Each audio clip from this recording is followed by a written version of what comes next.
अंतर्राष्ट्रीय संबंधों की भाषा में पश्चिम सुसंस्कृत सांस्कृतिक एकजुटता और स्वतंत्रता की भावना के पक्ष में खड़ा है, जो लोकतंत्र की भावना को ही सुनिश्चित करने का प्रयास है। अगर द्वितीय विश्वयुद्ध ने जाति और भाग्य के बीच संतुलन बनाने के मनुष्य के उन्मादी प्रयास की बहस को सुलझा दिया और राजनीतिक बातचीत में बुराई को वापस ला दिया, तो शीतयुद्ध ने स्वतंत्रता के विभाजन को स्पष्ट कर दिया।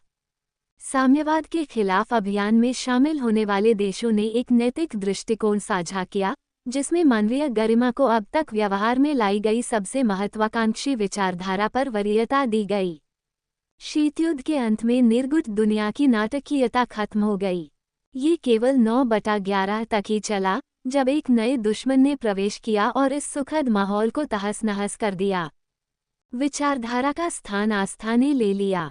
इसके बाद आतंकवाद के विरुद्ध युद्ध ने भय को पश्चिम में एक एकीकृत शक्ति के रूप में स्थापित कर दिया, जिसने अंततः कट्टरपंथी इस्लाम द्वारा प्रस्तुत विकल्प के विरुद्ध तर्क में विजय प्राप्त की।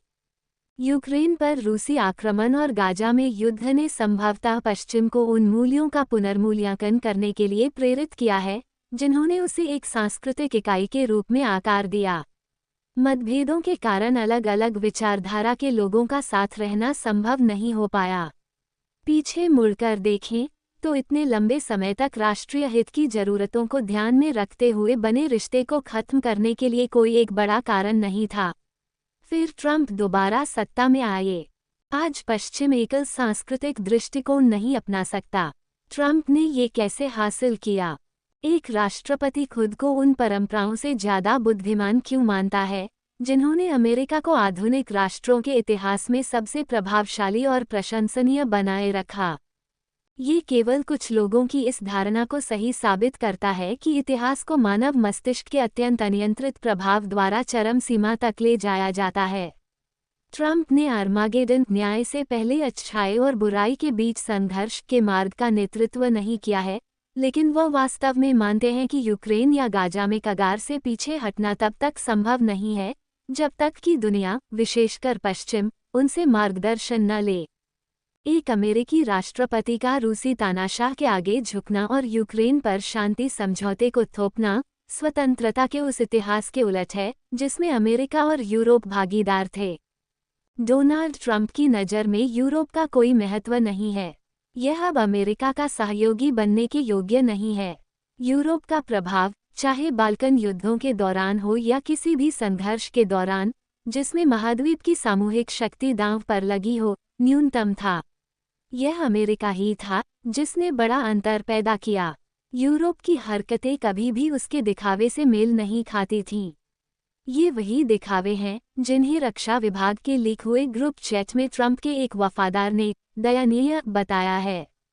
हमारे सामने ताकतवरों की एक चौकड़ी है, एक अंतर्मुखी अमेरिका जो अपनी महानता बहाल करने में व्यस्त है, एक यूरोप जो अमेरिका द्वारा स्वतंत्रता के पर्याय के रूप में अमेरिकीवाद के कमजोर होने से निराश है, एक रूस जो अपने ऐतिहासिक दुश्मन को अपने पाले में रखने के लिए पूरी तरह आश्वस्त है, और एक चीन जो ट्रंप के टैरिफ आतंक का सामना करने के लिए अस्थायी सहयोगियों की तलाश कर रहा है।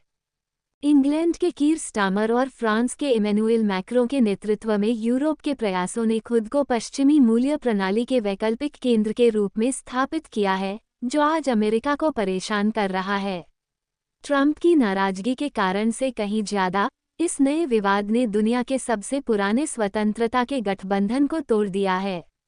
यूक्रेन और साम्यवाद विहीन नव स्टालिनवादी रूस के युग में ऐसी एकजुटता की दुनिया को जरूरत है, खासकर तब जब निरंकुशता की सराहना अब केवल पुराने वामपंथ की विशेषता नहीं रह गई है।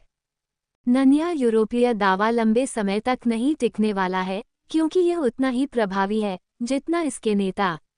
शुरुआती अनिश्चितता के बाद स्टामर अचानक स्वतंत्रता की आवाज बन गए हैं, एक आदर्शवादी जो अगला टोनी ब्लेयर बनने की ख्वाहिश रखते हैं। एक विवेकशील वैश्विकवादी के रूप में लेबर पार्टी का नेता परंपरा के अनुसार ब्लेयर क्लिंटन ब्रोमांस की तरह अमेरिका का मित्र होता है। स्टामर, जिनका जनादेश या आभा पुराने ब्लेयर से मेल नहीं खाता, यूरोप केंद्रित आधुनिकता के प्रचारक मैक्रों के साथ अमेरिकी असंवेदनशीलता के खिलाफ पश्चिमी विवेक का एक अप्रत्याशित चेहरा है। डी गॉल या मित्तेरंड या थेचर या मर्केल जैसे प्रभावशाली नेता की अनुपस्थिति में अमेरिका विरोधी यूरोपीय परियोजना अपने नेताओं के जनादेश की तरह ही नाजुक बनी रहेगी। अटलांटिक के उस पार अमेरिका पर छाए नेता संकियों की तरह सत्ता का इस्तेमाल कर रहे हैं। नई अंतर्राष्ट्रीय व्यवस्था एक रेखीय पटकथा को चुनौती देती है। ये ट्रंपवाद की आवेगशीलता का अनुसरण करती है और यही कारण है कि अमेरिका और यूरोप के बीच स्वतंत्रता के बारे में सबसे उग्र बहस स्वयं लोकतंत्र के बारे में बहस बन गई है। अमेरिका में सत्ता उस राष्ट्रपति के हाथों में होती है जो अतीत के पुनर्निर्माण के बारे में अधिक चिंतित रहता है, न कि परंपराओं और रूढ़ियों का सम्मान करने के बारे में जो अब भी बहुत हद तक यूरोपीय हैं।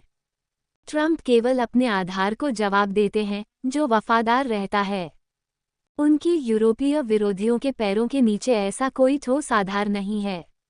चौकड़ी के दो अन्य हिस्से रूस और चीन गैर स्वतंत्रता के जुड़वां टॉवर हैं, पश्चिम में विभाजन के सच्चे लाभार्थी हैं।